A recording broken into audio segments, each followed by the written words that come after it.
வணக்கம்டா மாப்பிள்ள. தேனியிலேருந்து இன்றைக்கி ஐயா நல்லகண்ணு ஐயா இறந்ததில் ரொம்ப ரொம்ப வருத்தம் ஐயா. ரொம்ப வருத்தம். ஏன்னா இருக்கிறதுலே மூத்த தலைவர் ஒன்று. இந்தியாவுக்காக ரொம்ப கஷ்டப்பட்டார். சுதந்திரத்துக்காக போராடினவர், அரசியல்வாதி.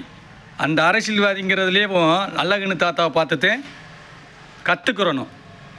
எல்லா மேடையில் ஏறி பேசுகிறாங்க பாரு, உம்மால கோத்தால நீ அப்படி இருக்க இப்படி இருக்க நான் இப்படி இருக்கேன்னு.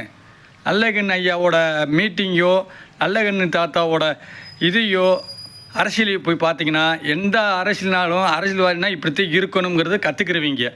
இந்த கிருஷ்ணசாமி சிவாஜின்னு ஒருத்தர் இப்போ ஜெயிலுக்கு போயிருக்காப்புலுவார். அதனால் நம்ம தாத்தன் அடக்கம் பண்ணக்குள்ளேயும் போய் காலில் விழுக சொல்லுங்கள். காலில் விழுந்து சாமி கும்பிட சொல்லுங்கள். நல்லகண்ணு தாத்தா காலில். அரசியல்னால் இந்த மாதிரி அரசியல்வாதி யாரையும் பார்த்ததில்லை. அந்த மாதிரி போராடினவர், உழைச்சவர், அரசியல்வாதி இல்லை எல்லாருமே கற்றுக்கிறது. என்ன இங்கே எல்லாருமே தவறாக நினச்சிக்கிறாதீங்க. ஏன்னா நானும் பார்த்தவன். இன்னும் அப்படி போராடிக்கிட்டு ஒரு சொத்தோ ஒரு இதோ அதிகமாக அவர் வேட்டி கட்டினதுக்கு பார்க்கல.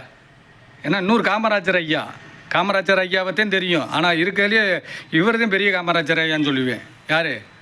நம்ம தாத்தாவை, நல்லகண்ணு தாத்தா அவ்வளவு வேலை பார்த்தவர். இன்றைக்கி தெய்வமாயிட்டார். எல்லா அரசியல்வாதியுமே கற்றுக்கிற விஷயம் என்னென்னா நல்லகண்ணு தாத்தாவை பார்த்து கற்றுக்கங்க.